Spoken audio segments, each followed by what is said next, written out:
ओम शांति। आज 14 मार्च 2026 के बाबा के अनमोल मधुर महावाक्य सुनेंगे। आज की मुरली में बाबा हम बच्चों को पुनः ओम शांति का यथार्थ अर्थ बतलाते हैं। बाबा कहते दुनिया में तो मनुष्य अनेक मतलब निकालते हैं। कोई कहते हैं ओम माना भगवान, लेकिन बाबा आकर हम बच्चों को सही अर्थ बताते हैं कि बच्चे ओम शांति माना मेरा स्वधर्म शांत है और मैं शांत स्वरूप आत्मा हूं। बाबा को कहते ही है ज्ञान का सागर, पतित पावन। तो बाबा आकर के हम बच्चों को रचता और रचना के आदि मध्य अंत का संपूर्ण राज बताते हैं कि मैं इस मनुष्य सृष्टि रूपी वृक्ष का बीज रूप हूं। जैसे बाबा कहे तुम बच्चे भी समझ सकते हो, जब स्थूल वृक्ष को देखते हैं तो उसके अंदर की लकीरों के आधार से पता चलता है ये वृक्ष कितने सालों का हो गया है। लेकिन परमात्मा एक ही ये मनुष्य सृष्टि रूपी वृक्ष की आदि मध्य अंत क्या है उसको स्पष्ट समझाते हैं। बाबा कहते ये नाटक है और इस नाटक के अंदर तुम सभी एक्टर्स हो। बाबा भी प्रिंसिपल एक्टर है, नंबर 1 एक्टर है जो सबको पतितों से पावन बनाते हैं। और तुम बच्चे भी बहुत अच्छे कर्म करके, श्रेष्ठ एक्ट करके सतयुग में जाने का पुरुषार्थ करते हो। तो सुनते हैं आज के बाबा के अनमोल मधुर महावाक्य। ओम शांति। मीठे बच्चे, ये बाप ही नंबर 1 एक्टर है जो पतितों को पावन बनाने की एक्ट करते हैं। बाप जैसी एक्ट कोई कर नहीं सकता। आज की मुरली से प्रश्न है, सन्यासियों का योग जिस्मानी योग है, रूहानी योग एक बाप ही सिखलाते हैं। कैसे? उत्तर है, सन्यासी ब्रह्म तत्व से योग रखना सिखलाते हैं। अब वह तो रहने का स्थान है, तो वह जिस्मानी योग हो गया।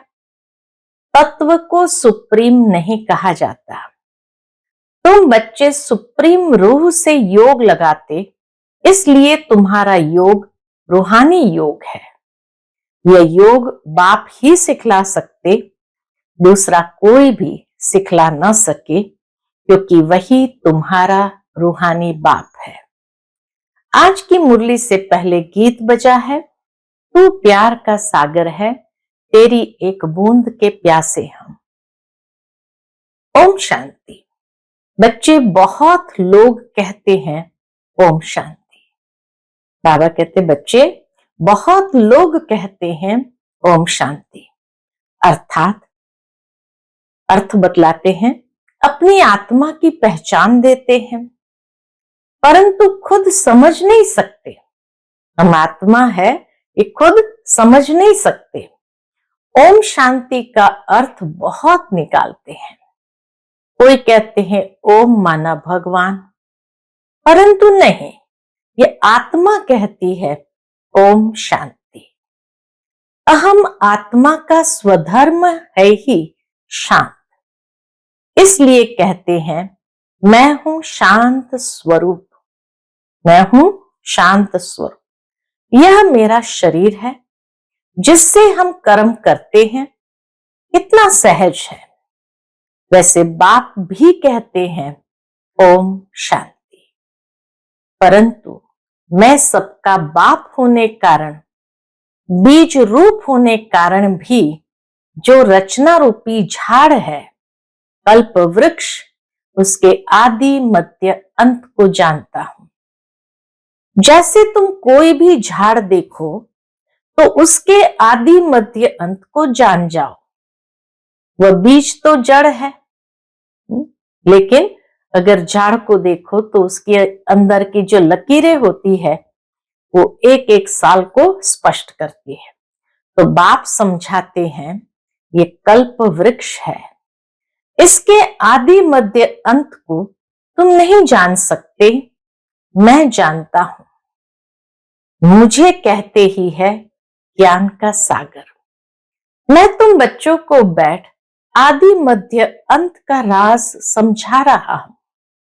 बाबा ही आकर हमें आदि मध्य अंत का राज समझा रहे हैं। यह जो नाटक है, जिसको ड्रामा कहा जाता है, जिसके तुम एक्टर्स हो, बाप कहते मैं भी एक्टर हूं।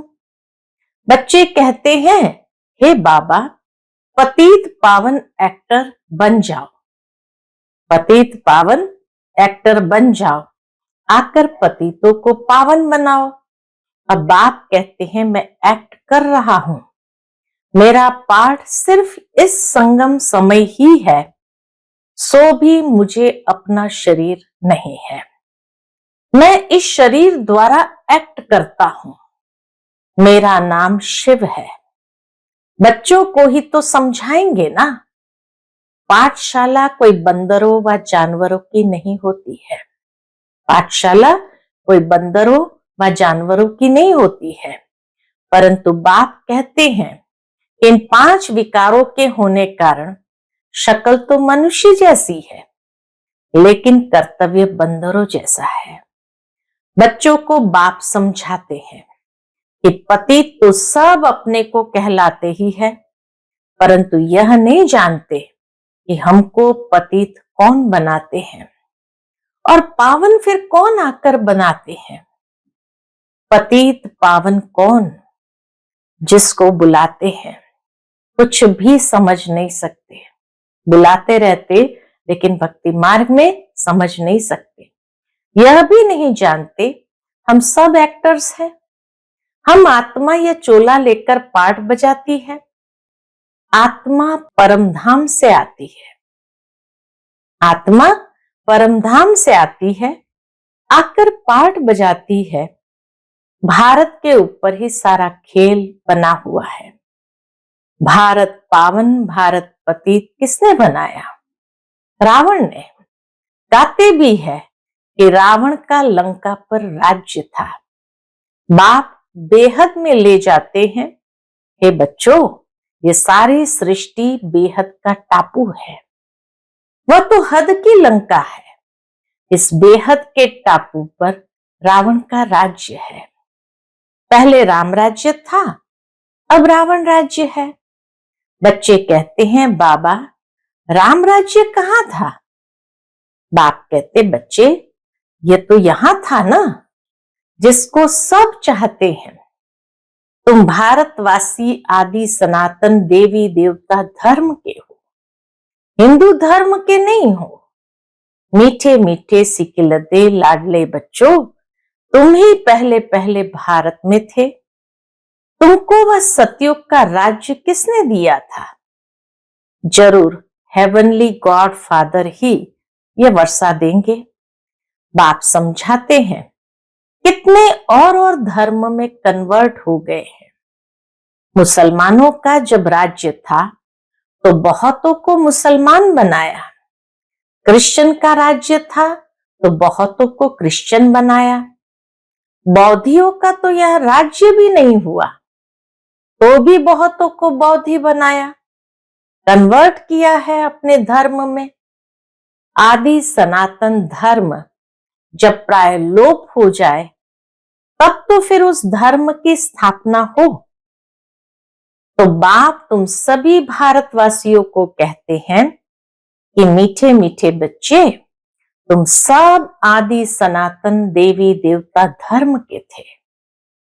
तुमने 84 जन्म लिए, ब्राह्मण देवता क्षत्रिय वैश्य शूद्र वर्ण में आए। अब फिर ब्राह्मण वर्ण में आए हो देवता वर्ण में जाने के लिए। गाते भी है ब्राह्मण देवताय नमः। पहले ब्राह्मणों का नाम लेते हैं। ब्राह्मणों ने ही भारत को स्वर्ग बनाया है। यह है ही भारत का प्राचीन योग। पहले पहले जो राजयोग था, जिसका गीता में वर्णन है, गीता का योग किसने सिखलाया था, ये भारतवासी भूल गए हैं। बाप समझाते हैं कि बच्चे, योग तो मैंने सिखलाया था, यह है ही रूहानी योग, बाकी सब है जिस्मानी योग। सन्यासी आदि जिस्मानी योग सिखलाते हैं कि ब्रह्म से योग लगाओ, वह तो रॉन्ग हो जाता है। ब्रह्म से योग लगाना तो रॉन्ग हो जाता है। ब्रह्म तत्व तो रहने का स्थान है, वह कोई सुप्रीम रूह नहीं ठहरा। बाप को भूल गए हैं, यही बताता, बाप को भूल गए हैं। तुम भी भूल गए थे, तुम भी भूल गए थे, तुम अपने धर्म को भूल गए हो। यह भी ड्रामा में नूंद है। विलायत में योग था नहीं, हठ योग और राजयोग यहां ही है, भारत में ही है। वह निवृत्ति मार्ग वाले सन्यासी कब राजयोग सिखला न सके। सिखाए वह जो जानता हो। सन्यासी लोग तो राजाई भी छोड़ देते हैं। गोपीचंद राजा का मिसाल है ना, राजाई छोड़ जंगल में चला गया, उसकी भी कहानी है। सन्यासी तो राजाई छुड़ाने वाले हैं, वह फिर राज्य कैसे सिखला सकते। इस समय सारा झाड़ जर्जरीभूत हो गया है। जो सन्यासी खुद राजाई छोड़ करके सन्यास धारण करते हैं, वह राजयोग कैसे सिखला सकते हैं। तो बाबा कहे, इस समय सारा झाड़ जर्जरीभूत हो गया है, अभी गिरा के गिरा। कोई भी झाड़ जब जर्जरीभूत हो जाता है तो अंत में उसको गिराना पड़ता है। वैसे ये मनुष्य सृष्टि रूपी झाड़ भी तमो प्रधान है, इनमें कोई सार नहीं है, इनका जरूर विनाश होगा। इनके पहले आदि सनातन देवी देवता धर्म की स्थापना यहां करनी होगी। सतयुग में कोई दुर्गति वाला होता नहीं। यह विलायत में जाकर योग सिखलाते हैं, परंतु वह है हठ योग, ज्ञान बिल्कुल नहीं। अनेक प्रकार के हठ योग है। यह है राजयोग, इसको रूहानी योग कहा जाता है, इसको रूहानी योग कहा जाता है। वह सब है जिस्मानी। मनुष्य मनुष्य को सिखाने वाले हैं। बाप बच्चों को समझाते हैं कि मैं तुमको एक ही बार ये राजयोग सिखाता हूं और कोई कदाचित सिखा न सके।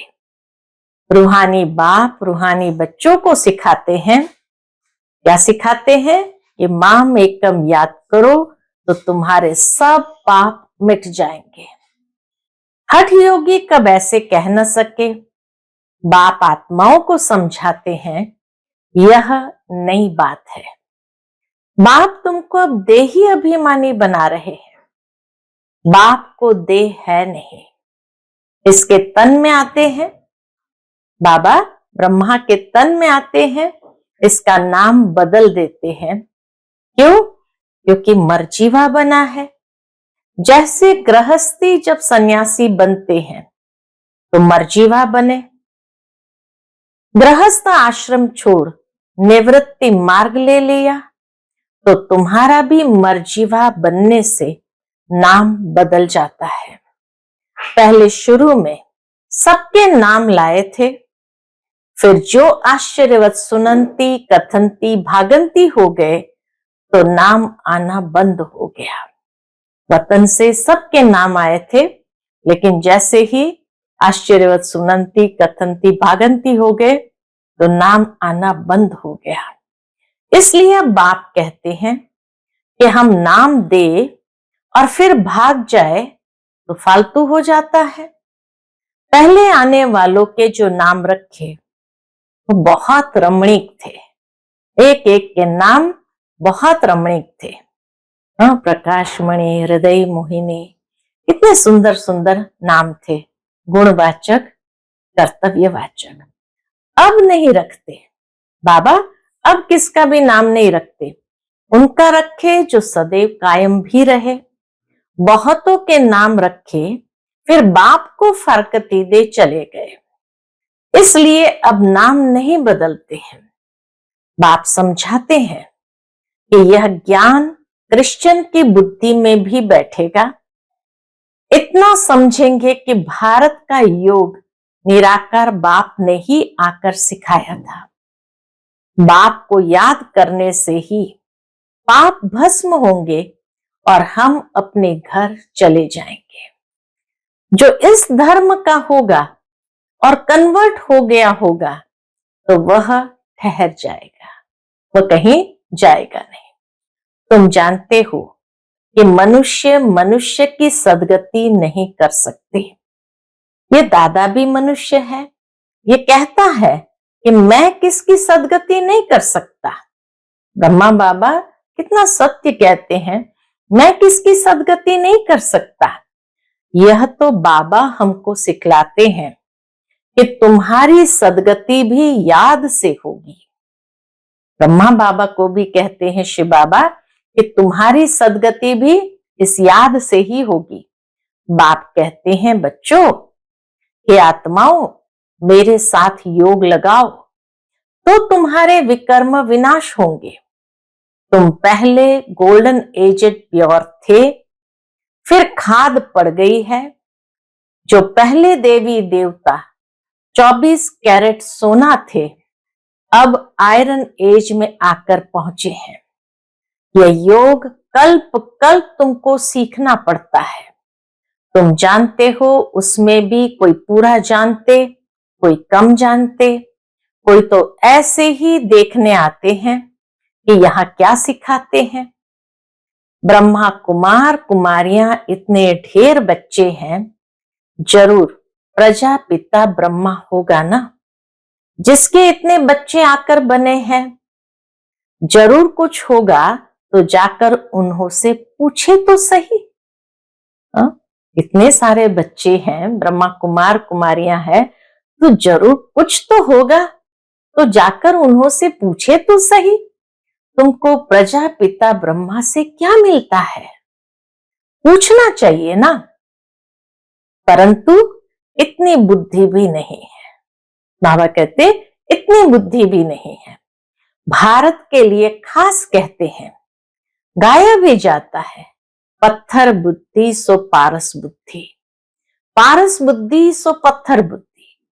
सतयुग त्रेता में पारस बुद्धि गोल्डन एजेड थे, फिर सिल्वर एजेड 2 कला कम हुई, इसीलिए नाम पड़ा चंद्रवंशी, क्योंकि नापास हुए ना।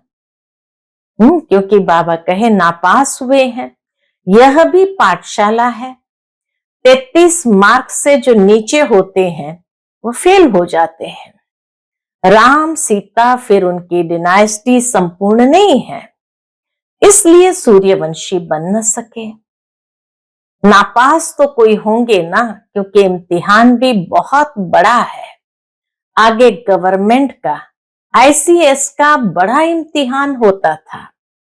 सब थोड़ी पढ़ सकते थे, फोटो में कोई निकलते थे।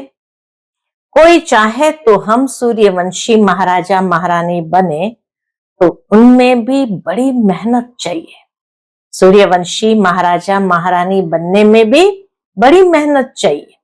मम्मा बाबा भी पढ़ रहे हैं श्रीमत से, मम्मा बाबा भी पढ़ रहे हैं श्रीमत से। वे पहले नंबर में पढ़ते हैं, फिर जो माता पिता को फॉलो करते वही उनके तख्त पर बैठेंगे। सूर्यवंशी 8 डिनाइस्टी चलती है, जैसे Edward the first the second चलता है। तुम्हारा कनेक्शन इन क्रिश्चियन से अधिक है। क्रिश्चियन घराने ने भारत की राजाई हब की, भारत का अथाह धन ले गए। फिर विचार करो तो सतयुग में कितना अथाह धन होगा। द्वापर में इतना लूटा तो सतयुग में कितना अथाह धन होगा। वहां की भेंट में तो यहाँ कुछ भी नहीं है। वहां सब खानियां भरतू हो जाती है। अब तो हर चीज की खानियां खाली होती जाती है। फिर चक्र रिपीट होगा तो फिर सब खानियां भरतू हो जाएगी। मीठे मीठे बच्चों, तुम अब रावण पर जीत पाकर राजाई ले रहे हो। फिर आधा कल्प बाद ये रावण आएगा, फिर तुम राजाई गंवा बैठेंगे। अभी भारतवासी तुम कौड़ी मिसल बन गए हो। हमने तुमको हीरे जैसा बनाया, रावण ने तुमको कौड़ी जैसा बनाया। समझते नहीं कि रावण कब आया, हम क्यों उनको जलाते हैं। कहते हैं कि रावण तो परंपरा से चला आता है। बाप समझाते हैं कि आधा कल्प के बाद ये रावण राज्य शुरू होता है। विकारी बनने कारण अपने को देवी देवता कह नहीं सकते। वास्तव में तुम देवी देवता धर्म के थे। तुम्हारे जितना सुख कोई नहीं देख सकते। सबसे अधिक गरीब भी तुम बने हो। दूसरे धर्म वाले बाद में वृद्धि को पाते हैं। क्राइस्ट आया, पहले तो थोड़े थे। बाबा कहे पहले तो बहुत थोड़े थे, जब बहुत हो जाए तब तो राजाई कर सके। तुमको तो पहले राजाई मिलती है। यह तो सब ज्ञान की बातें हैं। बाप कहते हे आत्माएं, मुझ बाप को याद करो। आधा कल्प तुम देह अभिमानी रहे हो, अब देही अभिमानी बनो। घड़ी घड़ी ये भूल जाते हो क्योंकि आधा कल्प की कट चढ़ी हुई है। इस समय तुम ब्राह्मण चोटी हो, तुम हो सबसे ऊंच। सन्यासी ब्रह्म से योग लगाते हैं, उनसे विकर्म विनाश नहीं होते हैं। ब्रह्म से योग लगाने से विकर्म विनाश नहीं होते।